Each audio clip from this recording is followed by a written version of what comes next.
Gold trusted gold buyers తాకట్టులో ఉన్న బంగారాన్ని విడిపించి ఈ రోజు ఉన్న మార్కెట్ ధరకే కొనబడును. మరిన్ని వివరాలకు సంప్రదించండి 7771077720. 30 తారీఖు నాడు అప్పుడు ఎలక్షన్స్ ఉన్నాయి. 10 సంవత్సరాలు వేరే పార్టీ అధికారంలో ఉంటే ఇప్పుడున్న బీఆర్ఎస్ పార్టీ.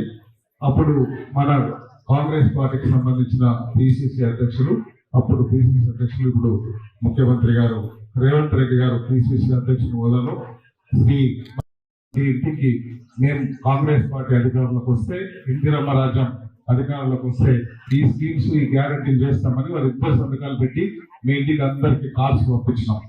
ఆ కార్డు పంపించిన తర్వాత దాంట్లో మీరందరూ ఇక్కడున్న 14వ వార్డు సహా వనపర్తి పట్టణంలో మీరందరూ ఆశీర్వదించి దీవించి 33 వార్డులలో 7,400 లీడ్ ఇచ్చి కాంగ్రెస్ పార్టీని ఆశీర్వదించున్నారు.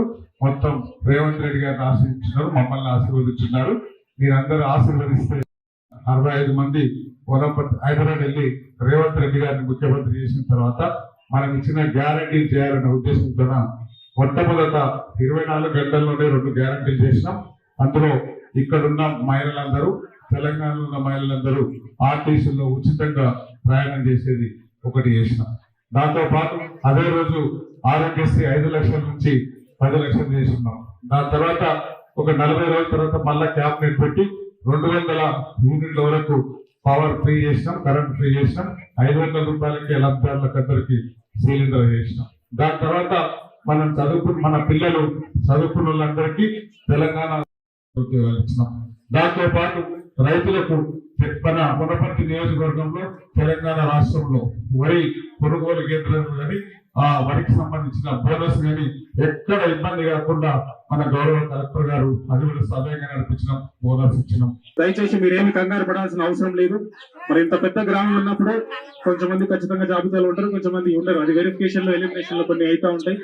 ఏదైనా పొరపాటున తప్పు జరిగి ఉంటే మీరు ఒకసారి ఇప్పుడే మా సెక్రటరీ గారికి చెప్పండి. సెక్రటరీ ఎవరండి సార్? చేయలేప్పుడు అందరికీ కనిపిస్తారు. సో మీరు ఇప్పుడే ఈ గ్రామ సభ అయిపోగానే మీరు ఒకసారి సెక్రటరీ గారికి కలిసి ఈ అప్లికేషన్ కూడా మీరు ఇవ్వచ్చు. వారు అప్లికేషన్ ఇవ్వకపోయినా సరే వాళ్ళు రాసుకొని టిక్ చేసుకొని కూడా వెళ్తారు.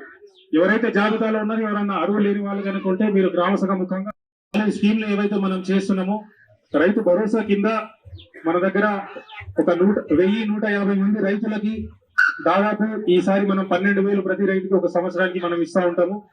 దాంట్లో ఇప్పుడు ఒక 62 రైతులు వాళ్ళకి యోగ్యం లేని భూములు ఉన్నాయని చెప్పి వాళ్ళ పేరు కూడా తీసేయడం జరిగింది. అలా ఇంకా ఎవరైనా కూడా మీకు లేఅవుట్లు కానీ కనుక ఉంటే ఇప్పుడే చెప్పేసేయండి. వాళ్ళ పేర్లు కూడా యాడ్ చేసి ఆ పేరు కూడా తీసేలాగా చూస్తాము. వాళ్ళు ఎందుకంటే అనవరులాగా ఉంటారు.